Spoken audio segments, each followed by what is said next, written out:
പരിശുദ്ധാത്മനാഥനെ, യേശുവിൻ പ്രകാശമേ, നിത്യസ്നേഹജ്വാലയായി വന്നിടേണേ ഞങ്ങളിൽ. യേശുവിൽ സ്നേഹം നിറഞ്ഞ കുടുംബാംഗങ്ങളെ, ഇന്ന് പന്തക്കുസ്ത തിരുനാൾ ദിവസം. പരിശുദ്ധ കന്യകാമറിയവും ശ്ലീഹന്മാരും ഒത്തൊരുമയോടെ കതകടച്ച് പ്രാർത്ഥനയിലായിരുന്നപ്പോൾ പരിശുദ്ധാത്മാവ് തീനാവുകളുടെ രൂപത്തിൽ ഇറങ്ങി വന്നതിൻ്റെ ഓർമ്മ തിരുനാൾ. നമ്മുടെ കുടുംബ പ്രാർത്ഥനകളിലും പ്രവർത്തനങ്ങളിലും പരിശുദ്ധാത്മാവ് എഴുന്നള്ളി വരുന്നുണ്ടോ എന്ന് നാം ചിന്തിക്കേണ്ടിയിരിക്കുന്നു. ഇന്ന് പ്രധാനമായും 2 കാര്യങ്ങളാണ് നിങ്ങളുമായി ഞാൻ പങ്കുവയ്ക്കാനായിട്ട് ആഗ്രഹിക്കുന്നത്. പരിശുദ്ധാത്മാവ് നമ്മുടെ ഭവനങ്ങളിൽ ഇറങ്ങി വരുവാനായി നാം എന്താണ് ചെയ്യേണ്ടത്?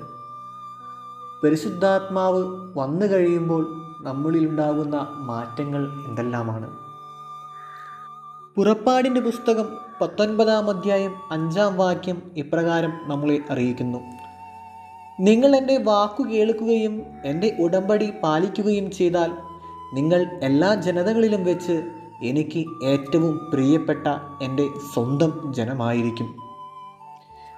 എന്താണ് ഉടമ്പടിയെന്ന് നമുക്കറിയാം. വിശുദ്ധ മർക്കോസിൻ്റെ സുവിശേഷം 12-ാം അധ്യായത്തിൽ നിയമജ്ഞൻ വന്ന് യേശുനാഥനോട് ചോദിക്കുന്നുണ്ട്, ഏറ്റവും സുപ്രധാനമായ കൽപ്പന ഏതെന്ന്. അതിന് മറുപടിയായി യേശുനാഥൻ പറയുന്നത് 30-31 വാക്കുകളിൽ നമുക്ക് കാണാൻ സാധിക്കും. നീ നിന്റെ ദൈവമായ കർത്താവിനെ പൂർണ്ണ ഹൃദയത്തോടും പൂർണ്ണ മനസ്സോടും പൂർണ്ണ ആത്മാവോടും കൂടി സ്നേഹിക്കുക. നിന്നെപ്പോലെ തന്നെ നിന്നെ അയൽക്കാരനെയും സ്നേഹിക്കുക. ദൈവസ്നേഹവും പരസ്നേഹവുമാണ് ഉടമ്പടിയുടെ പൂർത്തീകരണം. നമ്മളിന്ന് കതകടച്ച് നമ്മിലേക്ക് തന്നെ ചുരുങ്ങുന്ന വേളകളാണ്. നമ്മുടെ പ്രാർത്ഥനകളിൽ മറ്റുള്ളവർ കടന്നു വരുന്നുണ്ടോ എന്ന് നാം ചിന്തിക്കേണ്ടിയിരിക്കുന്നു. നമ്മുടെ അയൽപ്പക്കക്കാർ, കോവിഡ് എന്ന മഹാമാരിയിൽ വേദന അനുഭവിക്കുന്നവർ, തൊഴിലില്ലായ്മയിൽ ദുഃഖിക്കുന്നവർ, ഇവർക്കെല്ലാം വേണ്ടി നാം പ്രാർത്ഥിക്കുന്നുണ്ടോ എന്ന് ഞാൻ ചിന്തിക്കേണ്ടിയിരിക്കുന്നു. നമുക്കും മറ്റുള്ളവർക്ക് വേണ്ടി പ്രാർത്ഥിക്കാം. അങ്ങനെ പരിശുദ്ധാത്മാവിന് ഇറങ്ങി വരുവാനായി അവസരം നമുക്ക് സൃഷ്ടിക്കാം.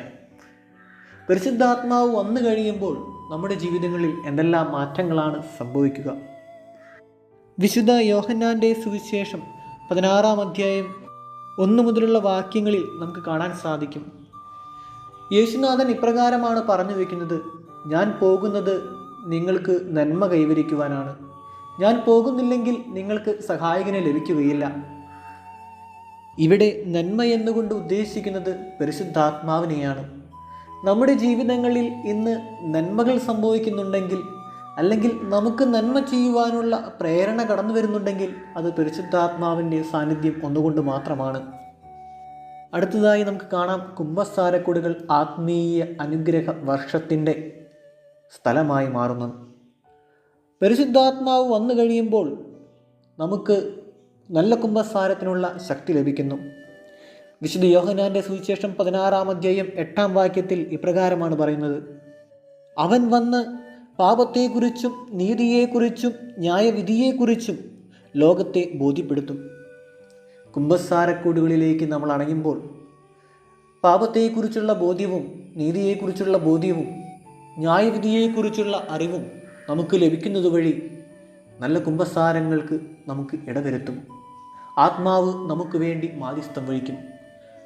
എന്താണ് പറയേണ്ടതെന്ന് ആത്മാവ് നമ്മെ ബോധ്യപ്പെടുത്തും. അങ്ങനെയാകുമ്പോൾ കുമ്പസാരക്കൂടുകൾ അനുഗ്രഹത്തിൻ്റെ സ്ഥലമായി മാറുകയില്ലേ? ഇന്ന് നാം വിശുദ്ധ ബലിക്കായി അണഞ്ഞിരിക്കുകയാണ്. ദൈവസ്നേഹത്താൽ കത്തിജ്വലിച്ചുകൊണ്ട് ഈ വിശുദ്ധ ബലിയിലേക്ക് നമുക്ക് നടന്നെടുക്കാം. അങ്ങനെ ദൈവസ്നേഹം നമുക്ക് കൈവരിക്കാം. മറ്റുള്ളവരെ ദൈവത്തിൻ്റെ ബലിപീഠത്തിലേക്ക് സമർപ്പിച്ചുകൊണ്ട് പരസ്നേഹത്തിൻ്റെ ഏറ്റവും ഉദാത്തമായ മാതൃകയാകാം. അങ്ങനെ പരിശുദ്ധാത്മാവ് ഈ വിശുദ്ധ ബലിയിലൂടെയും നമ്മുടെ ഹൃദയങ്ങളിലേക്ക് ഇറങ്ങി വരുവാനായിട്ട് നമുക്ക് അവസരമൊരുക്കാം.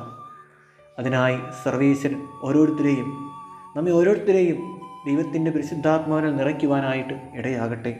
നിത്യം പിതാവും പുത്രനും പരിശുദ്ധാത്മാവുമായ സർവേശ്വരൻ. ആമേൻ.